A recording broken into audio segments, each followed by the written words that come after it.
Hello, everybody. Thank you so much for joining us on this wonderful Sunday evening where Liverpool have just knocked out Arsenal in the third round of the FA Cup. And I said it while on the watch along for Helior and Jay Muse, who joined me for that it's not acceptable for any big team to get knocked out of the FA Cup in the third round. And it looks like no big team did get knocked out of the FA Cup in the third round this time round.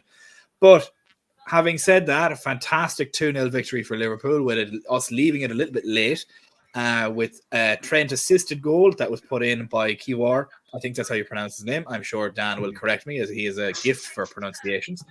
The American Dan, down this way, that one.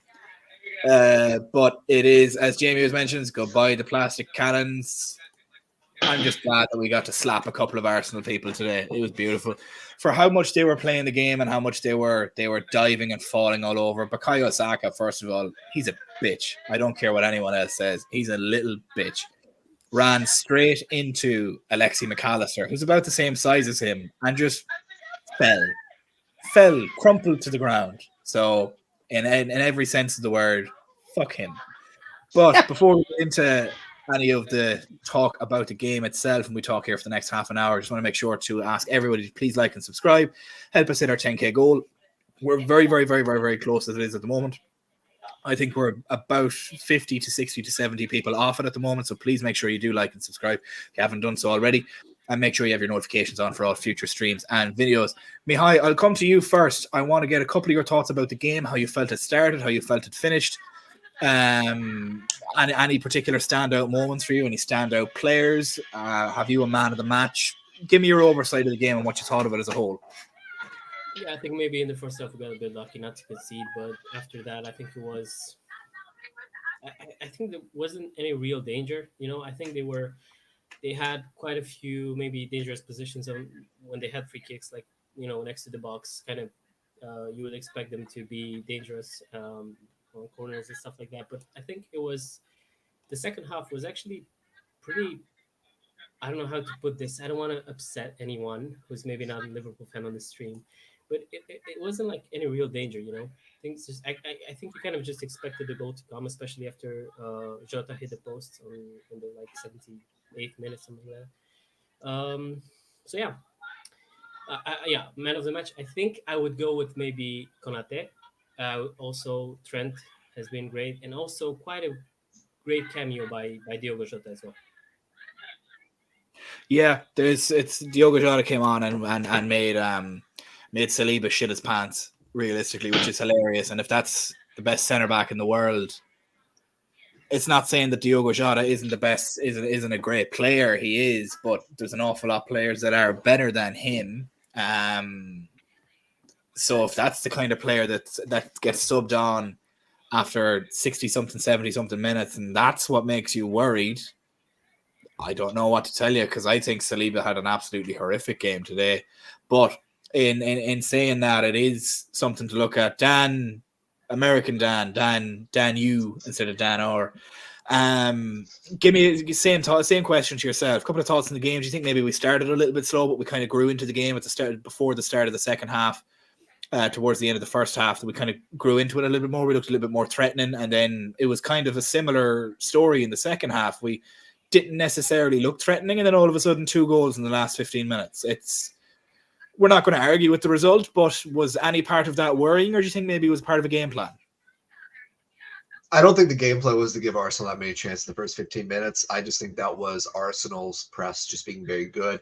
I mean, we saw this at Anfield when like the first 15, 20 minutes, Arsenal can be really, really good in the press, really, really intense, but then they just don't score. And that's kind of been Arsenal's problem in December, and even for the past couple of games, going back to November, is the fact that, they can press, they can do shape work, they can do all these things, be silky smooth, and then they just don't score. Like it's very reminiscent of 15-16 Klopp at times, where like Liverpool had this very great intensive press, and then no one sticks the ball away because they just don't really have an informed scorer right now. Like Martinelli still only has 2 goals in the season. I think Saka's on 4 or 5. Havertz is 3. Yeah, 3 or 4.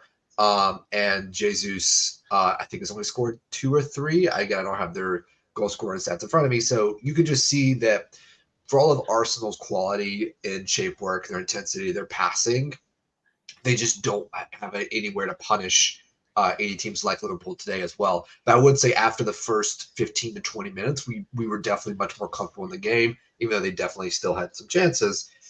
But at that point, their legs had gone and they couldn't keep up that press as well. Like, I think the last chance he really had is when Rice nicked it off McAllister, when McAllister was like back to goal and the ball kind of got stuck underneath him and he couldn't move it quickly. But I just think it just showed where both teams are kind of at in the moment. Like Arsenal quality, but just not sharp and out of form. And Liverpool were sloppy at times, clunky at times, made bad decisions, but they kept going, and then eventually they got the reward. Yeah, it's as Jamie mentions here, 100 million plus for Tony incoming. That's definitely going to happen. Dan below me, I'm going to ask you a question that may be a little bit loaded, but just in response to Hellier, and Hellier knows what he mentions in what we were talking about. Odegaard is just so handsome. He just doesn't get yellow cards, even if he tries. Besides that, he's Norwegian, so you know he's up there. But something of a genuine concern that Harvey Elliott basically told the referee, "Fuck off, man," and threw his hand. And if you want to go by the letter of the law, that is dissent and that should be booked. I have no problem with that. However, it almost seemed as if there was multiple Arsenal players that were at the same shtick and absolutely nothing happened to them. And it wasn't just one instance where they got away with it. There was multiple instances where they got away with it. Did you notice that as well? And I'll throw the same question to you with the man of the match and how you thought the game went. But I'll throw the question on dissent as a sort of a caveat onto it also.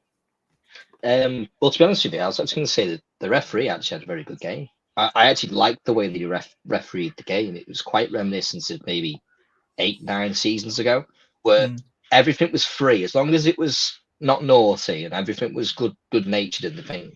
Is that it was okay to have a foul? He wasn't given a yellow card, but then he kind of did that typical thing that referees do. He started making up for a quota. There you are. 65th minute comes around, and then all of a sudden, everything's a yellow card. Everything suddenly becomes a yellow card, and it's kind of like the switch went.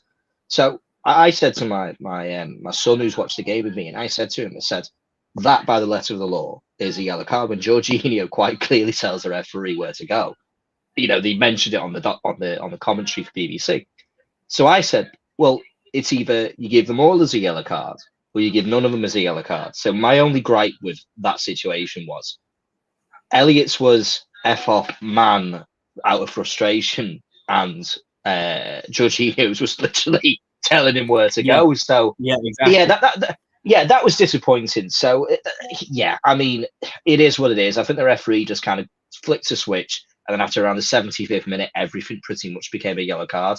There was, Saliba got one on Jota. Jota came on, and as you've already mentioned, Jota gave him a very torrid time. He's full of needle. I absolutely love what Jota brings to this team. I love what he brings to the opposition as well. You know he's going to get stuck in. You know he's going to cause problems. You know he's going to have the mouth, and that's exactly probably what played into Saliba's mindset. Was he's got tired legs, Jota's got fresh legs, and he's just going to try and run at him. He's going to try and cause him problems and cause him headaches, and that's what he did. So I thought the referee actually did a really, really good job. To be honest, I know I can go back at the Elliott situation, but it is what it is. It's not cost us. And to be honest with you, looking at what Odegaard they're saying, how's he got away with no yellow cards? To be honest with you, I quite enjoyed watching him get frustrated and nothing happened, because the referee was just saying, right, play on. There's no fouls, 50-50. It happened early on in the game with Trent, and then I think it happened when obviously he gave away the free kick towards the goal that came on in the end. It's a blatant free kick, and he's pulling big faces, but it just shows he's not captain material, is he? So man of the match situation for me, obviously Canate was fantastic, but so was Joel Konza.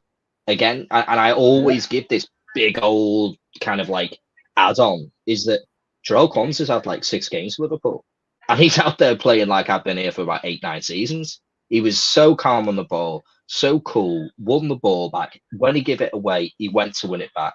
There was a time in the first half when he was running back, he gets an interception in. He's doing all the stuff that was just going so under the radar. No one's giving him the prop for it from the commentary or in the whatever. But Saliba, this and the other. But Joel Konza is 20 years. Yeah, exactly. And it's I don't understand it because he was fantastic. Joe Kwanzaa was absolutely brilliant. Comes in last minute, VVD's ill, whichever, and he goes, okay, yeah, that's fine. I'll fill in for the best centre back to have played in the Premier League. Fact. It's probably the best centre back to have played the game. We're getting on towards, and just says, yeah, I'll fill in for him. We'll keep a clean sheet. Yeah, no problems at all. And Canate wasn't having to sit there and hold his hand the entire game and tell him where to go and make that run, do this. He was like, yeah, I know what my job is and I'm going to do it well. So, yeah,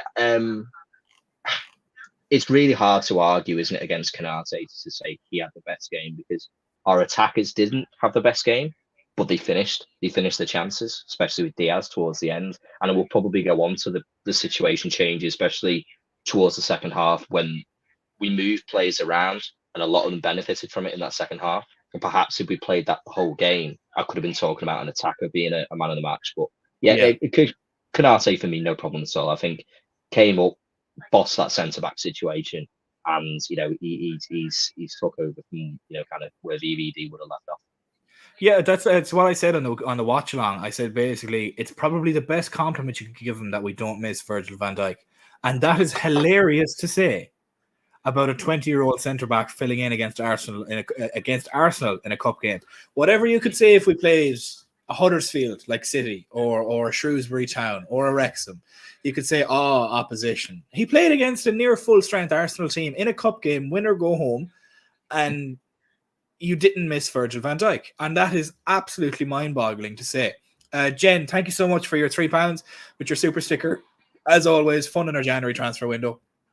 Hopefully it goes towards a centre back because myself, Jamie Hughes, and Hellier were mentioning about a centre back and the issues if Konate, or not Konate, but well, Konate too, but if Kwanzaa's little sort of knee niggle went down, but thankfully Jamie Hughes has mentioned here, Klopp said that he stepped on the ball and all is okay. He kind of like jerked his knee and jarred his knee.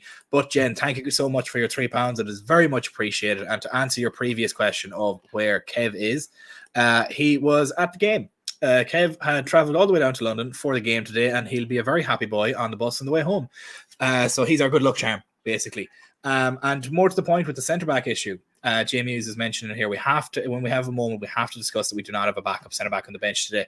It's a major issue. I know Virgil van Dijk will get over his flu, but still, Hogan has to release funds now to Klopp, and I don't disagree with that.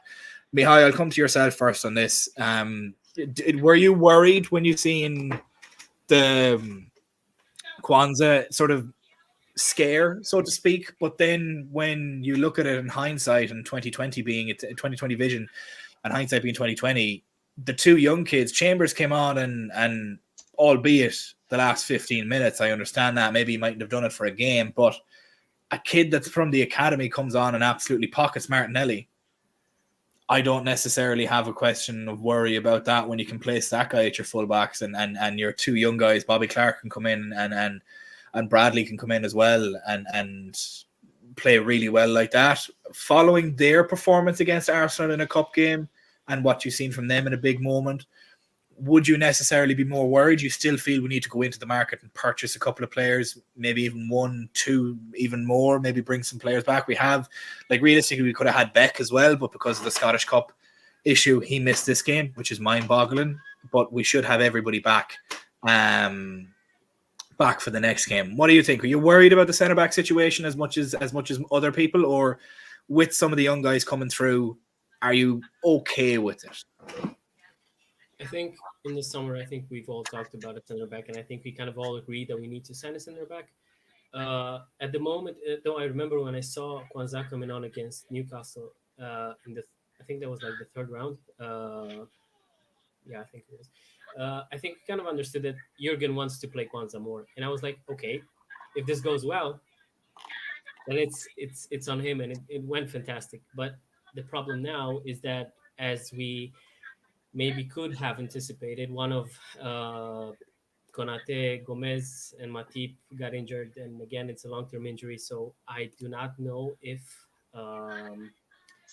we can keep on relying on good luck now for the rest of the season. I still think we need to go and send a center back, but I don't know what to expect anymore. Like in the summer, we've been saying it. We need to send a center back, we need to send a DM, and then just kind of didn't happen until like almost the end of the window, and then you kind of went, yeah, Dan. I know you want to disagree with me, but just hear me.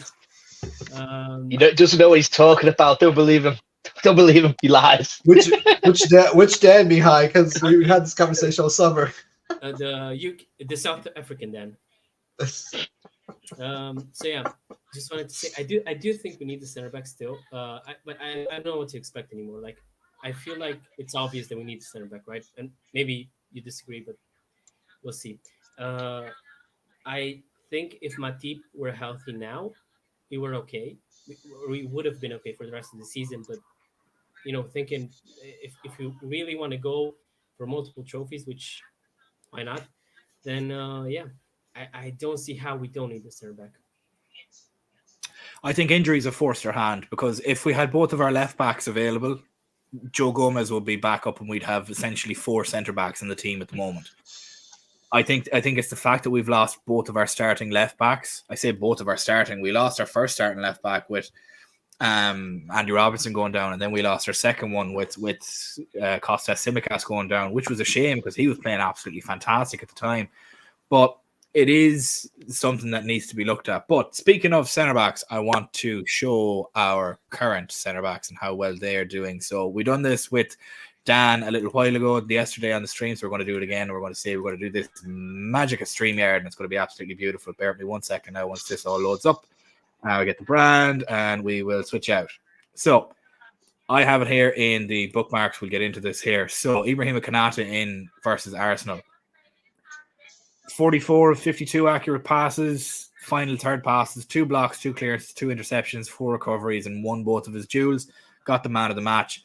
And it took until the 82nd minute for Alan Shearer, the bald fraud that's so annoyed that Newcastle, even with money, are shit. It took him until the 82nd minute to give him any praise whatsoever. So, Alan Shearer, you can go and take a long walk off a short pier. You're a fool. And that's all I'd have to say about that. And then we have Joe Gomez. I say centre back. He played left back. 49 touches, 50% long ball accuracy.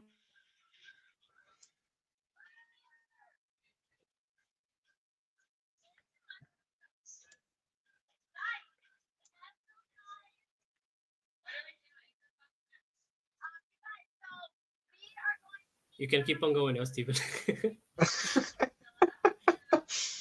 Frozen. That was it. He was so shocked he's speechless.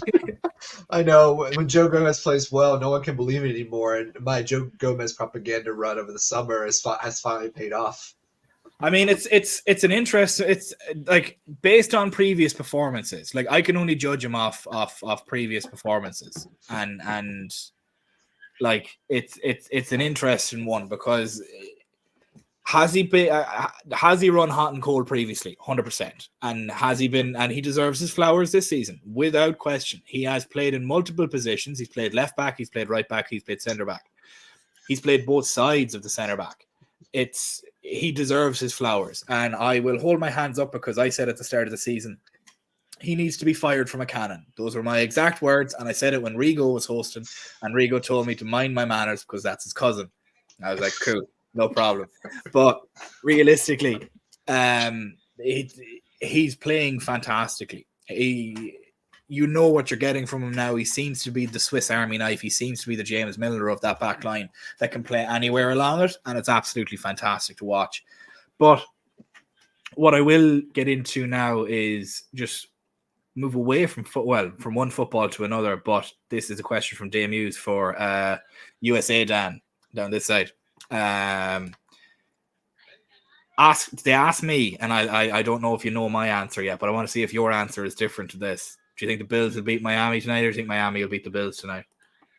I think the Bills will win because Miami just has a thing where they just can't really win big games. They haven't proven that yet. If you watch, Miami is such a good team, such a talented team, such a well-coached team, but for some reason, they just can't pull it off in big games. And as much as I think Tua Tagovailoa is a good quarterback, I do think there's a low ceiling on him, and I think that Miami is eventually going to have to assess if he's the long-term answer before they sign a big contract. Because if you look at his contemporaries, your Joe Burrows, your Justin Herberts, your Lamar Jacksons, your young quarterbacks, they, as much as the Chargers have been bad, Burrow got injured and Jackson's been inconsistent at times, their ceiling is astronomical. They're the closest thing they have to Patrick Mahomes. I feel like if every quarterback, you have to say, like, how close to Mahomes can they be? Can they be 90% Mahomes, 95% Mahomes, 80% Mahomes, then base it entirely off of that? So that would be my question to that as well. They just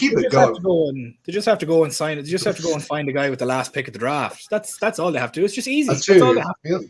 Well, I actually, so the funny thing about Brock Purdy is that, completely irrelevant to Arsenal and everything else. The thing about Brock Purdy is that I'll say is that he's kind of like a better version of Baker Mayfield. So, like, if you consider like what Baker Mayfield was, he's like, he had moxie. He could throw a ball. He was very, he was small in stature. Brock Purdy is not a big quarterback, but he is slightly faster than Baker Mayfield, slightly better released than Baker Mayfield, and that just makes it so much better. So he can kind of be that slightly more athletic version of Tua, even though I think that Tua might be a better like pocket passing quarterback. Anyways, and listen, I also love the pointy ball game, but it's also called the eggshell or rugby. I love rugby egg ball as well. The egg ball. The egg ball. But back to our regularly scheduled viewing at the moment. Dan, South American Dan, clearly was just absolutely loving that riveting conversation. I was trying to retune my phone, and I thought I got the wrong channel here. What was going on? I'm on the wrong one. Why am I wrong stream, boys? Why am I getting asked about the NFL? My NFL team has been bad this year. The Carolina Panthers and the not San Diego, the Los Angeles Chargers. Like both. Like I don't know why I'm getting asked NFL questions here. I'm like, I forgot you're a Panthers fan. You just want to forget about this season. Jesus Christ. Yeah, it's been a rough. It's been a rough season. It's been a rough like 6-7 years as a Panthers fan. Look, just go get David Pepper and fire him into the sea. That's all you need to do. Tepper, not Pepper. Tepper, excuse me. Well, pepper him with pellets of his own shit, and that might sort him out. But anyways, can he play centre back? Yeah. Can he play CDM? No, he's not tall enough. Is he the Endo replacement? Is that what we're Bryce Young could play CDM. He might not be tall enough for it, but you know what's funny? In the summer, I was on stream with American Dan, and I asked his cat if it can play center back. And 6 months later, here we are again. So Dan, can Cleo play center back? No, she's a showgirl. She's more of a 10. Niall, the big boy, he's a chunker, so he could play center back, but he's like an old school center back. Like he'll just have everything. But don't ask him to run. He's not athletic enough. He'll just break somebody's legs. That's okay. Yeah.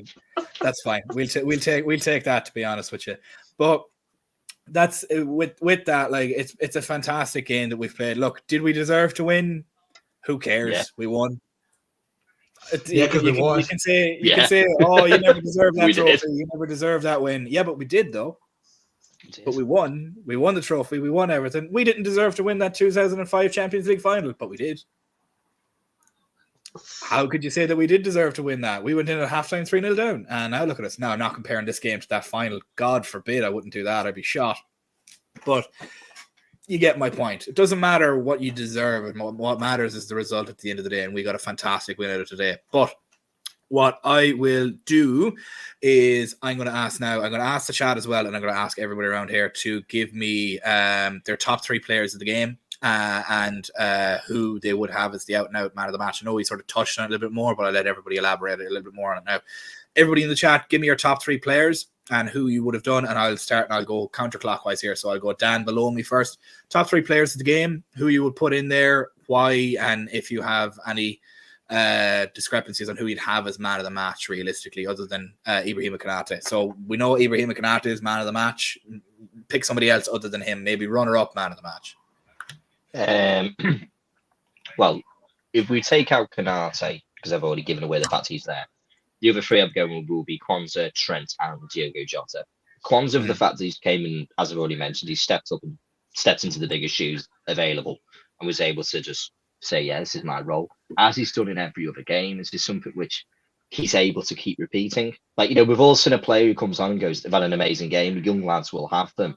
And I think a lot of us have all sat there and said, right, he's going to have bad games. And yes, there will be bad games. There will be times where he'll make a mistake because he's young, because he's inexperienced, because he's not got the nous to play at this level. But at the moment, he's showing that he does have that nous. He has the ability to read the game, play the right passes. He doesn't rush things. He looks really confident when he's on the ball. So yeah, unbelievable for me. Secondly, Trent Alexander-Arnold, for obvious reasons. Again, he was everything that was good when it comes to a creative point. Creates the goal for us, whipping that ball, and he had a couple of free kicks which just weren't quite right for us, a little bit overhit. And he's come about, and on that third occasion, he's whipped that ball in perfectly. Every time we get a free kick or a corner on that side, I'm screaming for us to play that ball. Put that dangerous one that means that you get opportunities like that. If you put an outswinger, that's not going in. However, because of the pace and the direction of the ball, an error can lead. And, we got the own goal. Fantastic. But, we'll take those. The way that he moved into midfield, the way that he's constantly microanalyzed, they're microanalyzing him on the BBC again. Oh, well, defensively, is he this good? And I'm just fed up of hearing it. I'm genuinely fed up to the back teeth at listening to him being microanalyzed constantly. Kieran Trippier was being put on other channels as one of the best right backs so far in the league. Kieran Trippier was at fault for at least 6 goals and is now no longer in the Newcastle team. But we hear nothing about that. There's nothing about those conversations. He's England's number 1 right back apparently, and they're talking about putting him into midfield. Trent can play anywhere. Trent can play absolutely anywhere in that team, and that's what he did. Into midfield, goes to right back. They compared him to, he's like Steven Gerrard. Yeah, he probably is. He is like Gerrard because I think Trent will play anywhere on that pitch. He can hit it like a striker. He can pass it like a central attacking midfielder. And do you know something? Once in a while, he's going to make an error as a defender because he's coming up against what are technically better players than he are. Every winger in the game should be a more technical player. And so it's no excuse as to why that happened. And then Diogo Jota, just for obvious reasons. Look, what he did is that, his name wasn't on the score sheet today, but I think it was mentioned that he was that go-between. He allowed Nunes to play on the left-hand side. Nunes has to play on the left wing for me. He has to play there. It's a much better position for him. He has so much more space, so much opportunity to get onto the ball and take shots like he did. He was very unlucky not to have hit the target with the one that he took when he went out onto that left-hand side. And then Jota was able to be the go-between. He was the one who was capable of saying, we're going to make this pass. And that was probably, for me, the reason as to why we scored, even though he wasn't the actual player. The second goal, at least. He wasn't the goal scorer, but he was the one who was able to occupy Saliba. He was the one who was able to occupy Gabriel with his movement, with what he was doing, and left the space for Diaz, who, again, as I've mentioned before on this channel, he's a finisher. He's a very, very good finisher. And look what he did. Put that ball top bins and no problems at all. So, yeah, Diogo Jota was my third choice for me. I thought he was fantastic. Dan, American Dan, similar question to yourself. Outside of Kanate, who would have been your top 3, considering that we know Kanate is the out-and-out man of the match this? I think like Dan pretty much hit the nail on the head. I think someone else should mention Diaz as well, which I think Diaz deserves a big shout because he had a very rough November, December. But I think we've seen the fact that, Diaz has finally come to the forefront. So I think the first one you should give a shout out for is Diaz, not just scoring that goal, but he was constantly involved in the game. I actually want to give 2 shout outs. I know this is kind of random. They were saying random, but I'll make my point is that Darwin, I think, deserves some credit because, one, he was constantly involved in the game. I think the problem with Darwin at 9 is that he tries to play the 9 like Bobby. And Darwin, if Darwin Núñez is winning the ball back in the middle of the pitch and not running beyond the last defender, it just makes it so much easier to defend because Darwin's greatest asset is his pace, his tenacity, his pressing. And, when he gets a chance, like he is a threat in behind. And I think you can just see the gap between Arsenal's attackers and Liverpool's because Liverpool's were constantly a threat.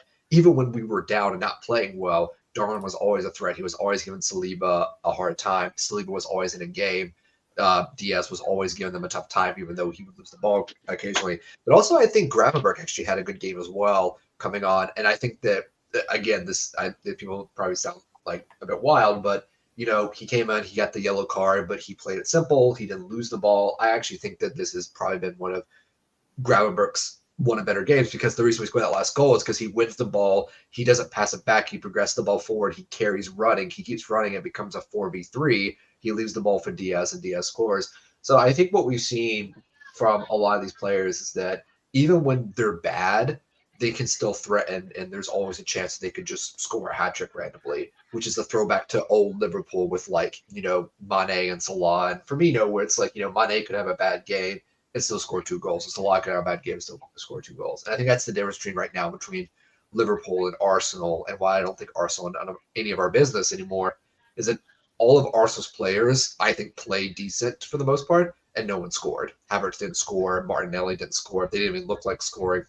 Saka didn't look like scoring, and we think some people think Saka is world class. I don't think he's world class yet. Not at all. Yeah, so I don't think he's world class yet, even though I think he's a very good player, and I don't want anyone to misconstrue that I would take Bukayo Saka in a minute if I could.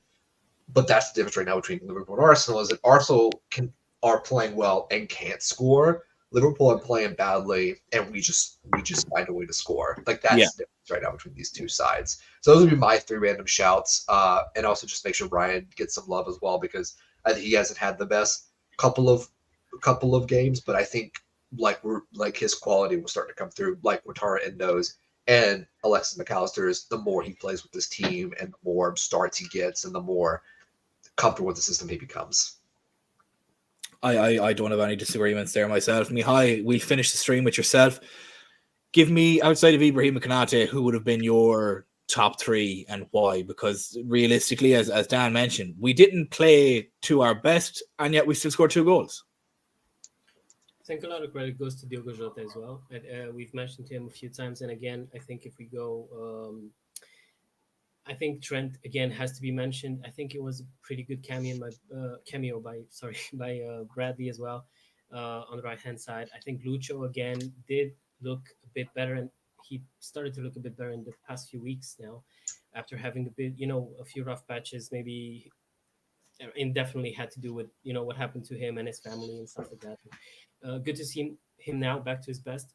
I would like to elaborate on what it's been said already on Trent and Nunez.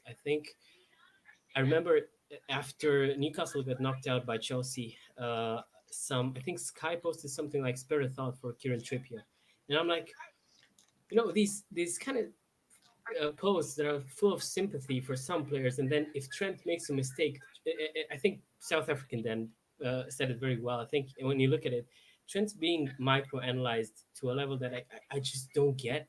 Like, I don't know if it's my bias, but I swear to God, when I look at English media, I feel like Liverpool players are just, it's him, it's Nunez, it's Van Dijk as well. When we have world-class players and when they make a mistake, or maybe they go through 1 or 2, 3, under the weather matches, stuff like that, they just get called out immediately. But for others, it's like rather this sympathy that we don't really get. I think if you look at the numbers on up until 2022, if you look at numbers on chances created, on final third passes, on through balls, there are 2 names that stand out. That's Kevin De Bruyne and Trent Alexander-Arnold, and he's a right back, and he's putting up those numbers. You cannot keep on going about defensive mistakes when he does stuff like that. I don't get it. And again, I think I've said this on another stream as well. You can't just pick, this one part of the game that you really want to say he's not good defensively. But then again, he is not a bad player defensively either. He does make mistakes. He does. I feel like tonight Martinelli got past him like 2 times. And what you're going to see is, again, I remember seeing this on AFTV a few years back. We won 2-0 at Emirates again, and someone on the AFTV channel was saying Martinelli cooked Trent. And I'm like, how the fuck? We're winning the game with a clean sheet, and now he's getting cooked. I just Trent Alexander-Arnold has more goals and assists in that entire fixture than Martinelli does. Oh no, it just shows, like, it's these people who are obsessed with, like, he's cooked him. Look at Doku in the Man City game. He's cooked him. Yeah, we're doing a big montage of him doing these dribbles.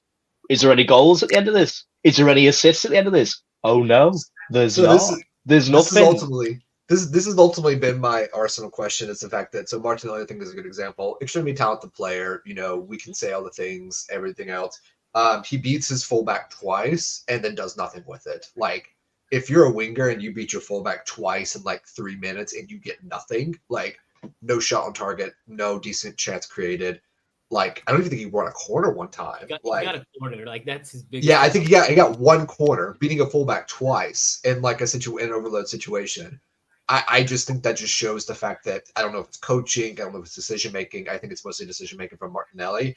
I think it just shows the fact that as good as Arsenal are, they just don't have it. Whatever you want to say it is for these attackers, because Martinelli's on 2 goals expected, and he scored 2 goals. Like, for as talented as we like to think Martinelli is, it's just his decision making is not there. Like, he could beat Trent like 30 times a game, and if he doesn't score a goal, what's the point? Like, I'm sure Trent's been told, if he beats you, just like, we'll deal with it. It's not a big deal. Like, Trent didn't even look ass. He's like, oh, okay, it's fine. I'll play a 50-yard pass and we'll score next time. It's okay. Yeah.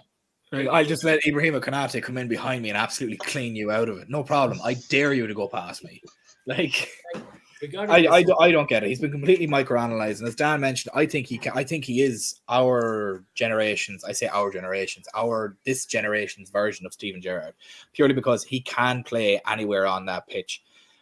Is he more suited to certain positions than others? Yes, 100%. It's absolutely nuts. Like, it's pure. I think Trent is by and far one of England's best players so far. I think if you played him on a right wing, he'd score goals like Salah. I think if you played him in the midfield, he'd get assists and pass like De Bruyne. I think if you played him at right back, and what's funny about it is I found this statistic as well, that the defender's job is to get the ball back. Trent is one of the top defenders in aerial and on the ground recoveries. So what else does he have to do? He wins the ball back. He distributes the ball like no other player in the Premier League, maybe outside of De Bruyne. I'll give him that. He can score from anywhere, and that's from a set piece or open play, and we've seen it. And he can also just spread the pitch and play in multiple positions. So please explain to me what more this kid needs to do at the age of 25, having won and completed football other than the Europa League trophy, which he's going to win this year, and done everything he can, and yet still gets microanalyzed. Like, please, somebody explain to me what more that kid needs to do. It is absolutely hilarious. You'll never achieve it. You'll never achieve it's the same as Salah. You'll never go ahead of the other team's greatest players because they're so ineptly held on to the fact that they are the best player. I mean, I use Gerrard as an example because Steven Gerrard. Everyone says him. But no. United fans say Scholes. Chelsea fans say Lampard. Arsenal fans say Vieira.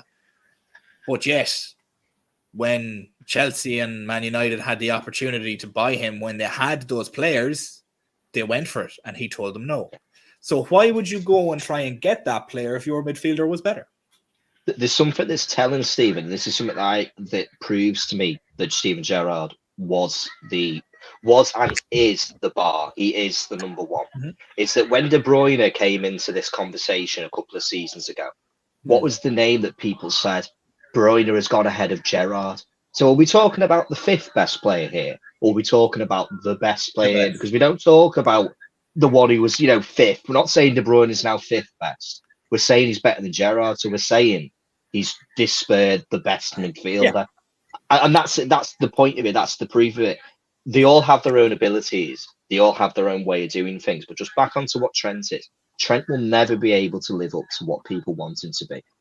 They just won't, because they'll always look for the thing that he can't do or the thing that he's not as good at anymore. They'll just disregard everything that he's exceptional at, everything that he's probably the best player in England, perhaps the best player in the Premier League at doing certain things.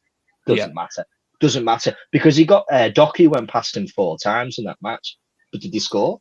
Was there an assist? Didn't go past him. No. Went sideways. That's the way. He went sideways. Or the pass went to nobody, but it was somebody else's fault.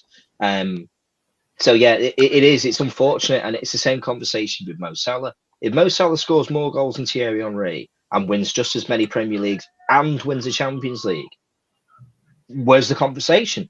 There isn't anymore, is there? Mo Salah must be better than Thierry Henry, but no, they'll change it. He's not as techy. He's not as good with the ball. He doesn't score It's as many moving the amazing goalpost every goals. time. Yeah, the goalpost will move. It doesn't matter. It'll always be what's the next thing that we can kind of hit you with. So Yeah. I don't listen to it anymore because at the end of the day, they're not talking about any other right back. They're talking about Trent. And the reason is because he's the best. And I think So, how we're going to say, man? Sorry? What were you going to say? I know you wanted to go in there. I was actually I wanted to reference something that you said about Saka as well. If you want to have comparisons again about how people view different players, look at Saka and Nunez this season. Yeah, one is a complete flop who can't do anything, who can't pass, who can't shoot, who can finish, who can whatever, and the other one is the golden boy for England's golden boy. And you look at their stats, and even you look at them play tonight. I think again, people are going to concentrate on Nunes missing a few balls, and maybe a few passes, stuff like that. Okay, he is frustrating to watch at times. I get it, but what is Saka doing to be considered England's golden boy? Like I don't get it. And you have He's someone English. That's you why. have someone like Trent, who's also in. Yeah, you see, that's what you have. No. Trent isn't English. Trent is Scouse. There's a difference. Sorry, but I'm thinking you have Southgate there who doesn't know how to play Trent. Sorry, Southgate doesn't know how to pull himself out of a bed. Never mind pull a starting 11 together. Realistically, like that's what I've been trying to say. Like you have Southgate who doesn't know how to play Trent, and therefore he just concluded that he's not better than Trippier because I know how to play a low block, and that's all I'm gonna do. That's my safe bet. That's what I'm gonna do. And you have Trent there who can do so much. But good thing I'm not English. it is like that. It's like just I'll finish the stream on two different things that I've really sort of come to believe. And first of all, the first one is Klopp's quote on Virgil van Dijk. James Pearce asked him on why he was out due to illness, and he said it's difficult for Virgil to look shit, but he did, so we sent him home. So also you have to watch back the Luis Diaz goal because when he shoots, he actually shoots a no look. So when he finishes. If anybody here wants to see that goal, like when he doesn't like he's looking down, and when he shoots, he looks the other way, so he's not even looking at the goal. He pulled a bobby. He pulled a bobby. The other thing that I want to say before we finish up and we let everybody go for their Sunday evening is just a note on Darwin Núñez. Darwin Núñez is a player that 9 times out of 10 he'll make you pull your hair out, but on that 10th time, you will wish he was on your team. That's the way that I view Darwin Núñez. And I will stand on the hill that defends that player until I die, the way that I look at it. But, however, thank you guys so much for joining us on this late Sunday evening stream for our post-match game. We will be back again tomorrow at the normal time of 7:30 UK time. Liverpool have knocked Arsenal out of the FA Cup in the third round because no big club goes out in the third round. But with late goals from, look, I'm counting it as a goal because it was going to go in anyway, from Trent and from Luis Diaz. It is an absolutely fantastic way to finish. I take them as they come. I don't give two shits. Thank you guys so much for joining us. I hope everybody has a wonderful Sunday evening, afternoon, or day, wherever you are in the world, and we will see you tomorrow. Bye-bye.